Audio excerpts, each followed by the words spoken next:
Chapter name is Measurement of Relative Position, Percentile Scores. Lecture 47. प्रतिशतांक मान को discuss कर रहे थे। इसके पहले वाले लेक्चर में हमने अनग्रुप डेटा से प्रतिशतांक निकाला था और यहाँ पर अनग्रुप डेटा से या अव्यवस्थित आंकड़ों से प्रतिशतांक का एग्जाम्पल एक और ले रहे हैं। उदाहरण है, निम्नलिखित अव्यवस्थित प्राप्तांकों में P30, P50, P60, P75 एवं P80 के मानों की गणना कीजिए। स्कोर्स हैं 12, 15, 18, 22, 24, 26, 29, 30, 32, 34, 35, 38, 42, 44, 47, 49, 53, 55, 58, 60। ये कोई भी एक टेस्ट हो सकता है। 100 नंबर का टेस्ट मान लीजिए गणित का। करीब इसमें 20 बच्चे हैं। 20 बच्चों के क्या प्राप्तांक है ये दिया हुआ है और हमको P30, P50, P60, P75 और P80 के मानों की गणना करनी है। ये अव्यवस्थित अंक सामग्री है। हल सॉल्यूशन। प्रतिशतांक मान की गणना निम्नलिखित सूत्र से करते हैं। Pn is equal to small n with in bracket n+1 divided by 100th score या 100वां मान, n/n+1/100वां मान। P30 की गणना, यहाँ पर n बराबर परसेंटाइल 30th निकालना है तो n बराबर 30 हो जाएगा। कुल विद्यार्थियों की संख्या 20 है, प्राप्तांकों की संख्या 20 है तो कैपिटल N 20 हो जाएगा। P30 is equal to 30 with in bracket 20+1/100। 20+1 is 21, 30 into 21/100 cancelling 1 0 with this 0, एक 0 कैंसिल कर दिया तो आ गया 3 इंटू 60 21/10। 3 1 3, 3 2 6, 63/10। 63/10 को हम लिख सकते हैं 6 + 3/10। Here value of sixth score is 26। छठे प्राप्तांक का मान कितना है? ये पहला है, ये दूसरा है, तीसरा, चौथा, पांचवा, ये छठा। यहाँ मैंने लिख दिया सिक्स्थ स्कोर की वैल्यू। यहाँ पर सिक्स्थ स्कोर का मान है 26। सिक्स्थ स्कोर ऐसे गिनेंगे, ये पहला स्कोर है, first, second, third, fourth, fifth, sixth. Six score का मान 26 है तो ये 6 की वैल्यू 26 रख देंगे 3/10। इसका मतलब ये है कि 29 इसका मान जो होगा परसेंटाइल 30th परसेंटाइल जो होगा वो 29 और 26 के बीच में आएगा। तो 26 + 3/10 0.3 हो जाएगा। 26 + 0.3 26.3। This is the value of 30th percentile score. यहाँ पर 30th परसेंटाइल स्कोर का मान 26.3 आता है। P50 की गणना, यहाँ पर n बराबर 50 और कैपिटल N प्राप्तांकों की जो संख्या है, कुल प्राप्तांक जो है 20 हैं। 20 बच्चों ने एग्जाम दिया। P50 is equal to n+1 50 with in bracket 20+1/100। 20+1 is 21 so 50 multiplied by 21 divided by 100 cancelling 1 0 numerator and 1 0 in denominator. We have 5 into 21/10. 5 into 21, 5 1s are 5, 5 2s are 10 upon 10. So we can write it as 10 here, 10 105, 10 1s are 10. Now remainder this 0, remainder is 5. So 10 is to 5/10. We can write it as 10 सही 5/10। 10 सही 5/10 लिख दिया इसको। और इसको हम ऐसे लिख सकते हैं कि 10 + 5/10। अब यहाँ पर 10th स्कोर का मान कितना है तो फिर से देख लेते हैं। 1 2 3 4 5 6 7 8 9 10। 10th स्कोर का 34 है तो 34 + 5/10। अब फिर से देख लेते हैं कि जो ये मान आएगा ये आएगा 10वें स्कोर और 11वें के बीच, मतलब 35 और 34 के बीच में आएगा। तो यहाँ पर ये 35 और 34 के बीच में आएगा। 35 और 34 के बीच में तो 34 + 34 + 5/10 इज 0.5, 34.5। तो 50वें प्रतिशतांक का मान जो है वो 34.5, ये इसका आंसर हो गया।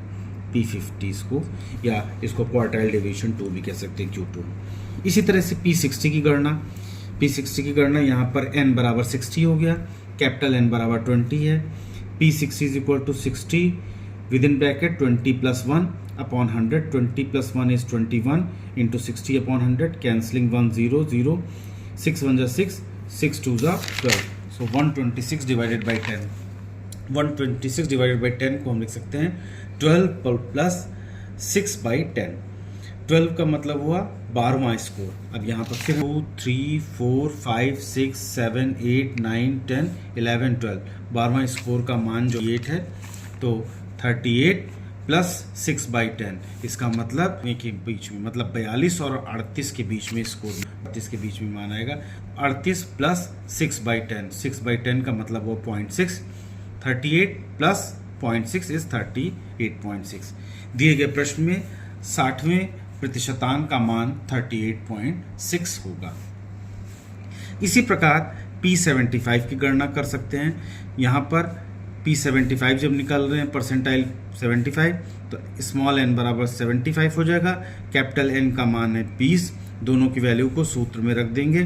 तो P75 is equal to 75 multiplied by 20 + 1 upon 100, 20 + 1 is 21, 75 into 21 upon 100, 70, इसको 25 से कैंसिल कर दे तो 25 3 ज़ा 75 और 25 4 ज़ा, तो 3/4 इंटू 21, 3 इंटू 21 इज 63/4। यहाँ पे 63 को 4 से डिवाइड किया तो 4 1 ज़ा 4, रिमाइंडर इज 2, ये कैरी कर लिया 3, 4 5 ज़ा 20, तो रिमाइंडर बचा 3। तो इसको हम लिख सकते हैं 15 प्लस 3/4, 15 इज टू 3/4, 15 प्लस 3/4। अब यहाँ पर 15वां स्कोर देखेंगे। 15वां स्कोर क्या है, 15वें स्कोर का मान क्या है, तो ये पहला, दूसरा, तीसरा, चौथा, 5वां, 6ठा, 7वां, 8वां, 9वां, 10वां, 11वां, 12वां, 13वां, 14वां, 15वां, ये 15वां स्कोर है। 15वें स्कोर का मान है 47, तो वैल्यू जो होगी 16वें और 15वें स्कोर के बीच में आएगी, मतलब 49 और 47 के बीच में। तो 49 और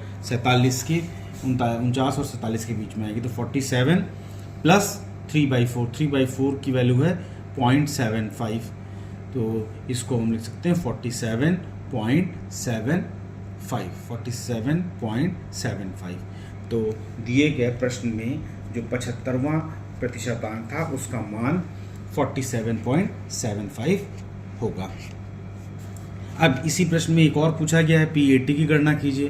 तो P80 की गणना करने के लिए स्मॉल n का मान है 80, कैपिटल N अगेन 20 है, इन दोनों वैल्यू को सूत्र में रख देंगे। तो P80 is equal to nn + 1/100, n की value 80 with in bracket 20 + 1 upon 100, 80 into 21 upon 100, 1 1 0 cancel कर दिया तो 8 इंटू 21 अपॉन 10 हो जाएगा। 8 1 ज़ा 8, 8 2 ज़ा 16, 168/10। 168/10 को ऐसे लिख सकते हैं 16 प्लस 8/10। अब यहाँ पर हमको देखना है 16वें क्रमांक का प्राप्तांक का मान क्या है। तो 16वां क्रमांक देखो कौन सा होगा, इसमें फिर से क्वेश्चन में देख लीजिए। ये फर्स्ट है, सेकेंड, थर्ड, फोर्थ, फिफ्थ, 6 7 8 9 10 11 12 13 14 15 16, तो ये 16वां मान है, 16वें मान, और इसका जो वैल्यू आएगा वो 16वें और 17वें के बीच में होगा। तो 16वां स्कोर का मान जो है वो 49 है, तो 49 लिख दिया, प्लस 8/10, और 53 और 49 के बीच में होगा। तो देखो यहाँ पे लिखा है 53 और 49 के बीच में, मतलब 17वां स्कोर और 16वें स्कोर के बीच में परसेंटाइल P80 लाई करेगा। तो ये हो जाएगा 49 प्लस 0.8, 49.8, तो इसका मान हो जाएगा P80, मतलब 80वें प्रतिशतांक का मान हमें मिला 49.8, ये वैल्यू आ गई 49.8। इस प्रकार से इस क्वेश्चन में P30, P50, P60, P75 और P80 के मान नो की गणना करनी थी। अव्यवस्थित अंक सामग्री से परसेंटाइल स्कोर निकालने का ये मेथड है। इस प्रकार से ये 47वें लेक्चर में हमने इसको कवर किया है। Please subscribe the channel. जो लोग इस चैनल पे नए हैं वो कृपया बेल आइकन को प्रेस कर दें और सब्सक्राइब कर दें। वीडियो को शेयर करें। अगर कोई भी प्रॉब्लम है, कोई समस्या है, कोई चीज़ नहीं समझ में आती है तो मैसेज बॉक्स में आप अपनी समस्या को लिख सकते हैं। मैं समस्या का समाधान मैसेज बॉक्स में आंसर दे दूंगा। Please subscribe the channel. Thank you.